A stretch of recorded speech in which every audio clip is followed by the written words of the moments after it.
We are going to look at skydiving as a chance to apply what we've learned about air resistance, as well as just all of the other concepts about forces that we've sort of covered, or several of the other ones that we've covered so far.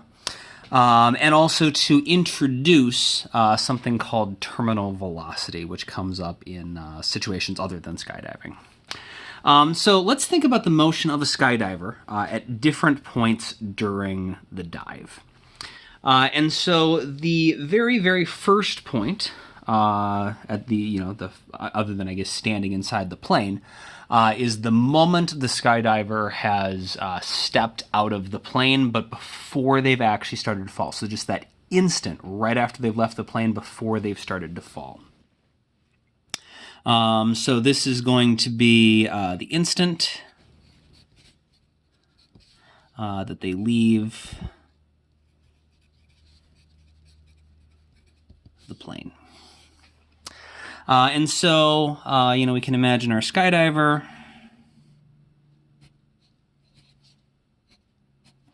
looks like this. And so we put a dot in the center of our object for our free body diagram. And of course, there is a force of gravity pulling downwards on them.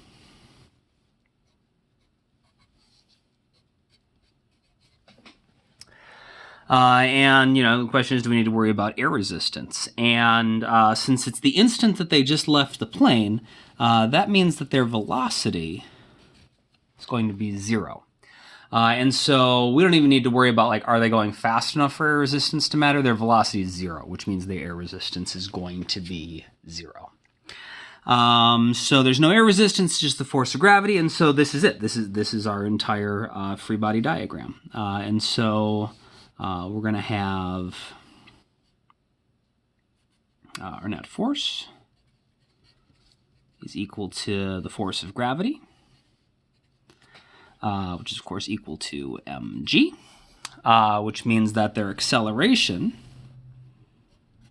has to be in the same direction as the net force, and that's going to be the net force over the mass. So that's going to be mg over m. And so we get an acceleration of g, which makes sense. If we drop something, or if something falls out of an airplane or off the top of a building, it should accelerate downwards at g, which is exactly what we get. And the free body diagram on that, should just be the force of gravity pulling down on it if they're no longer in the airplane or we've just dropped our object or whatever. Now, the difference between a skydiver and a lot of the physics problems that we look at is if, we drop a potted plant out of a first or second story window, which is the sort of stuff that seems to happen in a lot of our physics problems. It falls, 3, 5, maybe 10 meters. It's just not far enough for it to get going fast enough for us to really care a whole lot about air resistance. But a skydiver is falling significantly faster, or has significantly further to fall, which means they can go significantly faster, which means air resistance is going to start to matter. And so let's take a look at what happens after they have been falling for a while.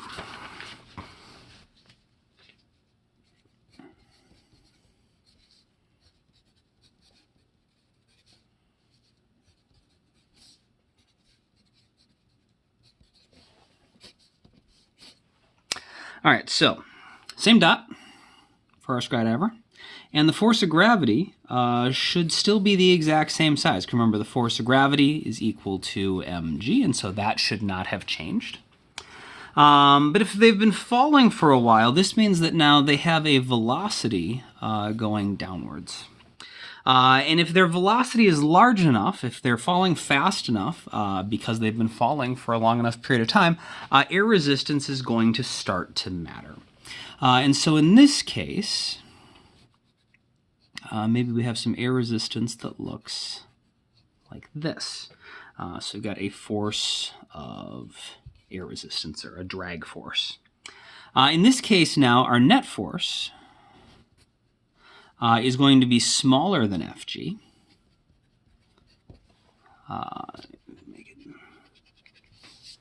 the net force is going to be equal to Fg minus the force of the air resistance, which means that if the net force is smaller, so here, remember our net force was equal to Fg, and that gave us an acceleration of g. Well, now the net force is less than the force of gravity, so we're still going to be accelerating. But we're going to be accelerating at a rate less than g.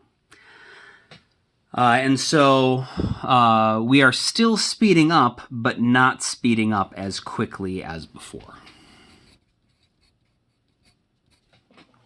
So still speeding up.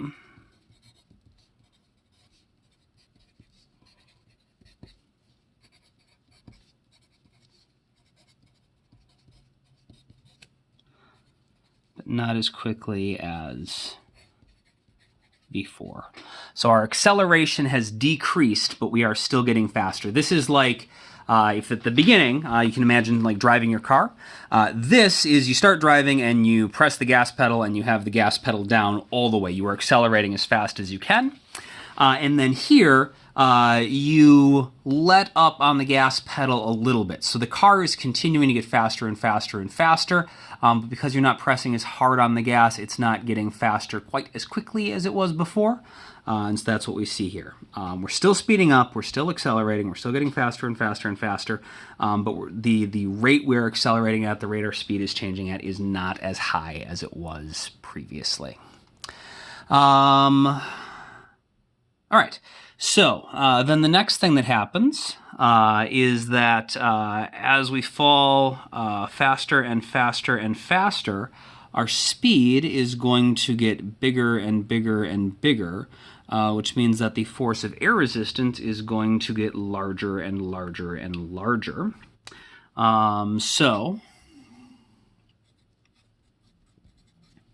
after even longer, okay, so we're still accelerating, we're still getting faster, our speed's going to keep increasing, which means our air resistance is going to keep increasing. And so now,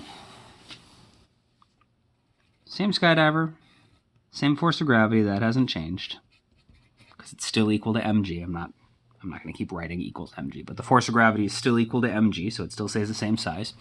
We've been falling even longer, and we're still getting faster, and so our speed is going to be even bigger than it was before. And of course, as the speed increases, the air resistance increases. So now maybe we've gotten to a point where the air resistance is the same size as the force of gravity. Well, if the air resistance is the same size as the force of gravity, that means that the net force is going to be 0. And if the net force is 0, all of our forces are balanced out, which means that we should be going at a constant velocity, and so our acceleration is going to be 0. And so we fall at this point at a constant velocity. Because we've reached the point where the air resistance is so big that it's equal to the force of gravity. So let's maybe put that here. There we go. Okay, so after even longer, we keep speeding up. Eventually, the air resistance equals the force of gravity, so the net force is 0. We fall at a constant velocity. So we were speeding up for a while, and we were getting faster and faster and faster, but the rate we were speeding up at was getting smaller and smaller and smaller, and so eventually we stopped speeding up entirely. And that's what's happening here. And we call this velocity where this happens the terminal velocity. So we fall at a constant velocity.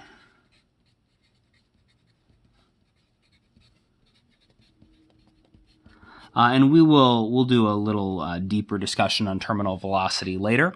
But what we see is that the velocity continues to change. We continue to get faster and faster and faster, but there is some final velocity we reach where we don't keep speeding up indefinitely. Eventually, there is some final velocity our object gets to, and that's why it's called the terminal velocity, because it's basically the last velocity that the object gets to. Of course, remember, this is a skydiver, right? And so the skydiver, they fall, and they fall faster and faster and faster, so their speed keeps increasing, and then eventually they stop speeding up, but they don't want to just keep falling at a constant velocity the entire time, because eventually they're going to get to the ground, and that would be a problem. And so they need to do something to not hit the ground at this terminal velocity. And so that, of course, is why the skydiver has a parachute. And so when they open the parachute, something is going to happen.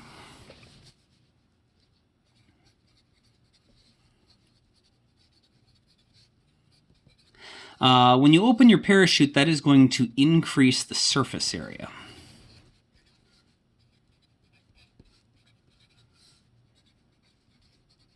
Because now, all of a sudden, instead of just the skydiver's body hitting a certain number of air molecules on the way down, the parachute is significantly larger, covers a significantly larger area, and is going to hit more air molecules on the way down, which means that more air molecules are going to push back upwards on it because of the third law and provide a larger force of air resistance. And so now we have our object, same force of gravity as always. Keep saying the object, the skydiver. The skydiver is the object. So we have the same force of gravity as before. Okay, so that should look the same as our previous picture. And we, we're falling downwards really fast, and so we're going to be, the moment you open it, you're still at your terminal velocity, so that's the same speed that we had here. But if we increase the surface area, the air resistance is going to increase dramatically. And so instead of having air resistance that's equal to gravity, the force of air resistance is now going to be significantly larger.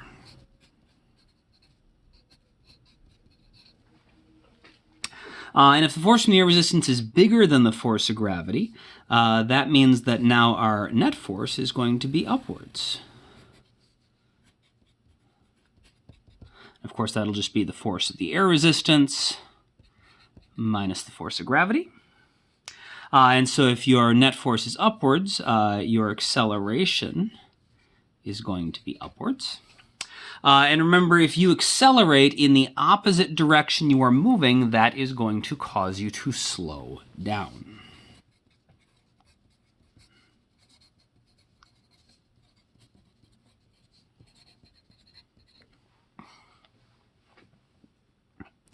Of course, as we slow down, that's going to decrease our velocity. And as our velocity decreases, that is going to decrease the air resistance, because remember, your air resistance is proportional to your speed squared. And so as you slow down, as you get this lower velocity, lower speed, you're going to have a lower air resistance. And so we're going to continue, we're going to slow down for a while. Let's see what that would look like after a bit. So after a while, so this is after the parachute has been open for a little while. Now, same force of gravity as always. We've been slowing down though, so now we're no longer falling this fast. We're falling, at some slower speed. And if we have a lower speed, we're going to have a lower force of air resistance, and so the air resistance is going to keep getting smaller and smaller and smaller. Eventually, the air resistance is going to equal the force of gravity again. Okay.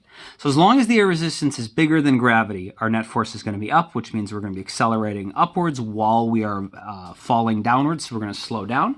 And that's going to keep on happening. We're going to keep on slowing down until we're going slow enough that the air resistance is equal to the force of gravity. And of course, at this point, we once again have a situation where the net force is 0 and the acceleration is 0. And so once again, we fall at a new constant velocity. And as you might suspect, this is also a terminal velocity, because your terminal velocity depends on the exact configuration of the object you have. So the skydiver, with their parachute closed, just falling through air, has a certain terminal velocity. A skydiver with their parachute open falling through air has a different terminal velocity. And once again, the object has accelerated until it reached that terminal velocity. And so this is just another kind of terminal velocity. So follow new constant velocity, which is equal to our new terminal velocity. Because once again, the velocity has changed until it's stabilized at some final value, like we have here.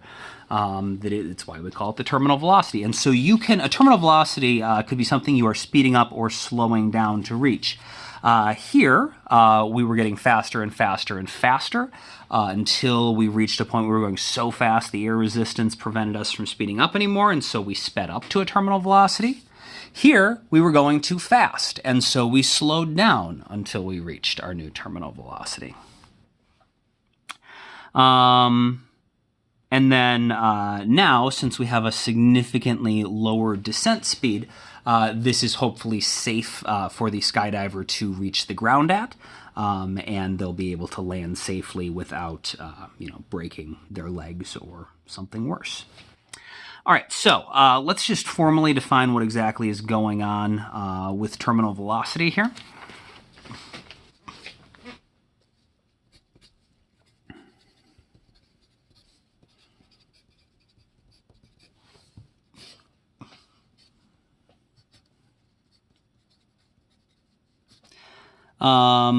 Sometimes we might abbreviate it as V-term, so the terminal velocity or the terminal speed. So I guess terminal velocity is like that.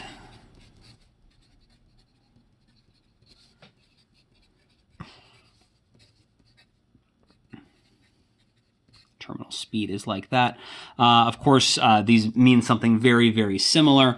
Terminal velocity just includes the direction, whereas terminal speed is the rate, is just purely the rate that you're moving at, doesn't include the direction information. So this is our vector, this is our scalar. And so this is the speed or velocity at which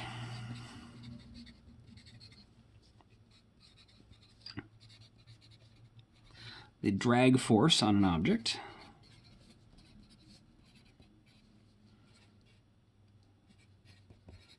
generally, or air resistance more specifically,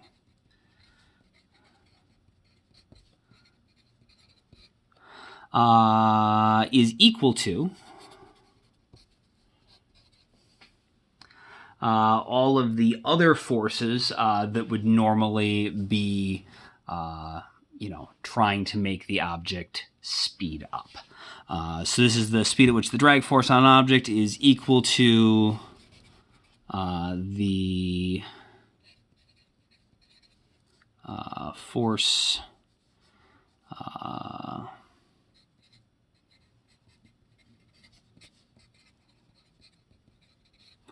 pulling or pushing the object forward. I'm putting forward in quotes there because forward is relative to what the force is trying to do. So like gravity is trying to make the skydiver fall downwards. And so in that case, the force that is trying to pull the object forward is gravity, and from gravity's perspective, forward is down. So forward does not mean to the right. Forward just means whatever direction, whatever your applied force is trying to make it go. At some point, if you get a drag force that is equal to that, you're not going to be able to speed up anymore. So the speed or velocity at which the drag force on an object is equal to the force pulling or pushing the object forward.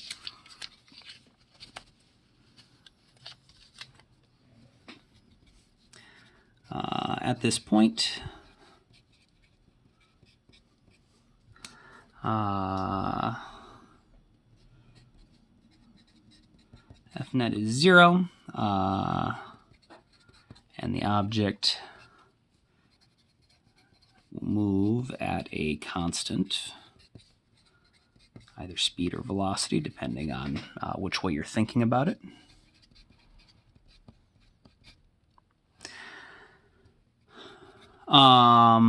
Otherwise, if the object is not moving at this speed, it will either speed up to or slow down to this point.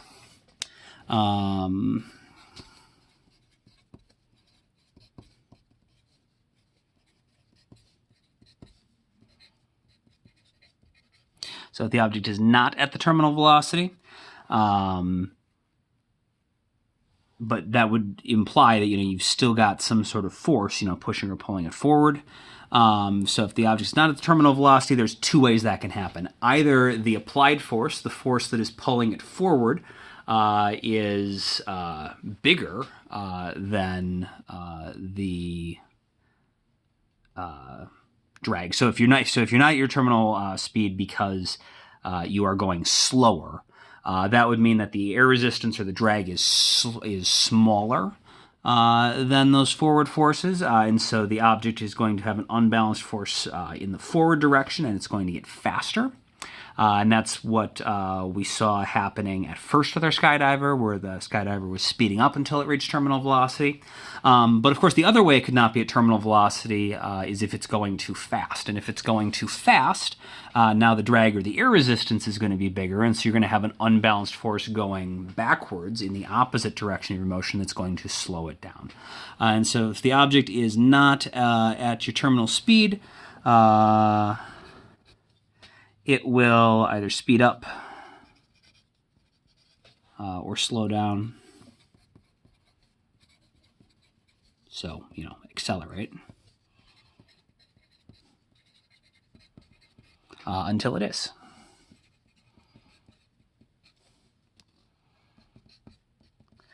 Which is why we call it the terminal velocity or the terminal speed, because if you have a situation where you have some force pushing or pulling the object forward, and you've not reached the point where you have some drag forces canceling it out, then it will continue either speeding up or slowing down until that happens.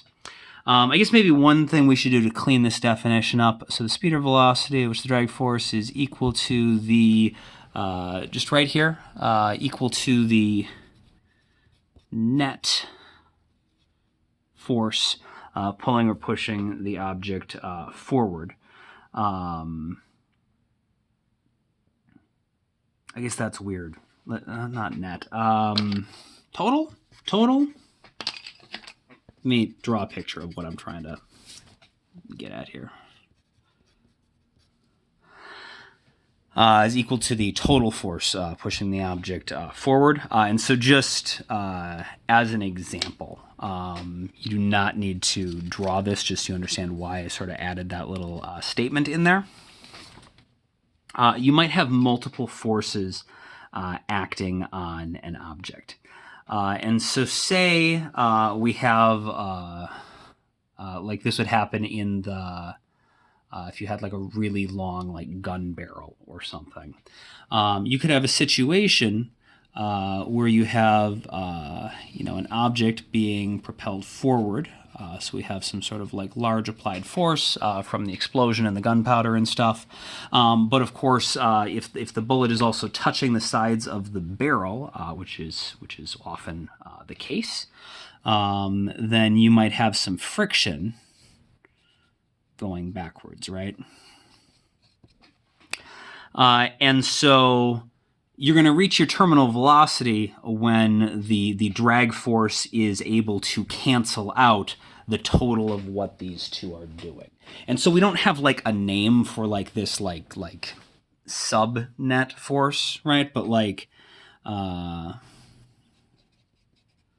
total non-drag forces would equal, like this, right? FA minus FF. And so if you had an infinitely long gun barrel, so you continue applying this force forward, there continues to be friction backwards. As it goes faster and faster and faster, you're going to have this larger and larger drag force of just air resistance, as that increases. right? Until eventually you get to a point where you have your air resistance is now equal to this. And remember, you don't have to write this down. This is just me trying to make something, just trying to show you like a more complicated example. And so, like in this case, once this reaches, once the air resistance reaches the point, where this is happening, that's going to be the situation where you've reached terminal velocity. So, we're reaching terminal velocity when your air resistance is equal to the applied force minus the force of friction, because of course that'll be the situation where the net force is 0. And so that's all I was going for here. The terminal velocity is the speed or velocity at which the drag force on an object is equal to the total force pushing or pulling the object forward. So that's accounting for both any applied forces trying to make it go forward, as well as any other non-drag resistive forces going in the opposite direction, or maybe even like a second applied force going in the opposite direction. It's going to be the situation, maybe this is kind of like the more important point, it's the point where the net force is 0.